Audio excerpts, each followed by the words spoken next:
നവകേരള സദസ് അക്രമക്കേസ് അട്ടിമറിച്ചെന്ന അതീവ ഗുരുതരമായ ആരോപണത്തിൽ മുതിർന്ന IPS ഉദ്യോഗസ്ഥനും ബെപ്കോ CMDയുമായ MR അജിത് കുമാറിനെ സർവീസിൽ നിന്ന് സസ്പെൻഡ് ചെയ്ത നടപടിക്ക് പിന്നിൽ സംസ്ഥാന പോലീസ് മേധാവിയുടെ വിട്ടുവീഴ്ചയില്ലാത്ത കടുത്ത നിലപാട്.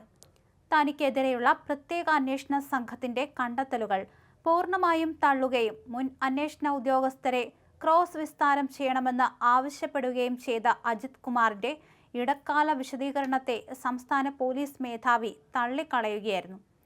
കടുത്ത അച്ചടക്ക നടപടിയിലേക്ക് നയിച്ചത് സസ്പെൻഷൻ ഉത്തരവിലെ 4ാമത്തെ ഖണ്ഡികയിലുള്ള DGPയുടെ ഈ നിർണായക വിലയിരുത്തലാണ്. നേരത്തെ പ്രത്യേക അന്വേഷണ സംഘം സമർപ്പിച്ച റിപ്പോർട്ടിന്റെ അടിസ്ഥാനത്തിൽ പോലീസ് ആസ്ഥാനത്തു നിന്നും അജിത് കുമാറിന് വിശദീകരണം ആവശ്യപ്പെട്ട് കാരണം കാണിക്കൽ മെമ്മോ നൽകിയിരുന്നു. ഇതിന് നൽകിയ ഇടക്കാല മറുപടിയിലാണ് താൻ അന്വേഷണത്തിൽ വഴിവിട്ട് ഇടപെട്ടിട്ടില്ലെന്നും തനിക്കെതിരെ റിപ്പോർട്ട് സമർപ്പിച്ച SIT സ്വന്തം പരിധി ലംഘിച്ചുവെന്നും അജിത് കുമാർ പ്രധാനമായും ആരോപിച്ചത്.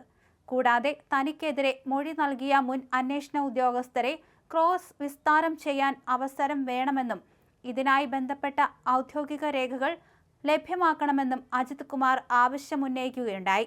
എന്നാൽ അജിത് കുമാർ നൽകിയ ഇടക്കാല വിശദീകരണം പൂർണ്ണമായും തൃപ്തികരമല്ലെന്ന് പരിശോധനയിൽ വ്യക്തമായതായി DGP സർക്കാരിനെ അറിയിച്ചു.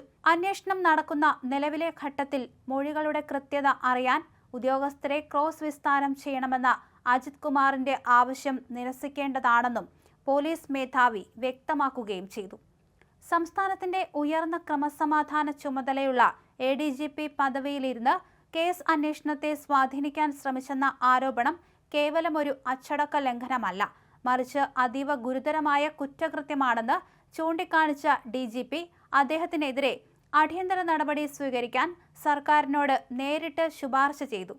അജിത് കുമാർ ഉന്നയിച്ച സാങ്കേതിക തടസ്സവാദങ്ങൾ പൂർണ്ണമായും തള്ളിക്കളയാൻ DGPക്കും സർക്കാരിന് മുന്നിൽ വ്യക്തവും ശക്തവുമായ തെളിവുകളുണ്ടായിരുന്നു. കേവലം ഒരു ഉദ്യോഗസ്ഥന്റെ മാത്രം മൊഴിയുടെ അടിസ്ഥാനത്തിലല്ല SIT തങ്ങളുടെ നിഗമനത്തിൽ എത്തിയത്. ഇൻസ്പെക്ടർ KP ടോംസൺ, DYSPമാരായ അരുൺ KS, സുനിൽ രാജ് എന്നിവർ നൽകിയ മൊഴികളിലെ സമാനതകൾ ADGP ഓഫീസിൽ നിന്നുണ്ടായ വഴിവിട്ട സമ്മർദ്ദങ്ങളെയും ഇടപെടലുകളെയും സംശയങ്ങൾക്കിടയില്ലാത്ത വിധം അടിവരയിടുന്നുണ്ട്.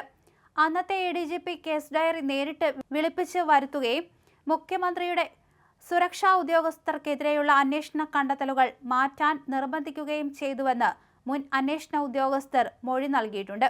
നാളെ തന്നെ കേസ് റഫർ ചെയ്യണം എന്ന് അന്നത്തെ ജില്ലാ പോലീസ് മേധാവി വഴി സന്ദേശമയച്ചതും കേസ് വിചാരണയിലേക്ക് കടക്കാതെ പൂർണ്ണമായും അവസാനിപ്പിച്ച് പ്രതികളെ രക്ഷിച്ചെടുക്കാൻ വേണ്ടിയായിരുന്നുവെന്ന് അന്വേഷണ സംഘത്തിന് ബോധ്യപ്പെട്ടു.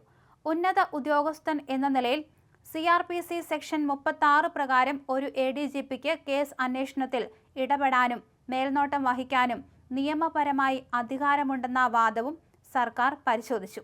എന്നാൽ ഇത്തരമൊരു അധികാര വിനിയോഗം നീതി ഉറപ്പാക്കാനും നിയമപരമായ വഴിയിലൂടെ കേസ് കൊണ്ടുപോകാനുമാകണം ഉപയോഗിക്കേണ്ടതെന്ന് സസ്പെൻഷൻ ഉത്തരവിൽ സർക്കാർ ചൂണ്ടിക്കാണിക്കുന്നു.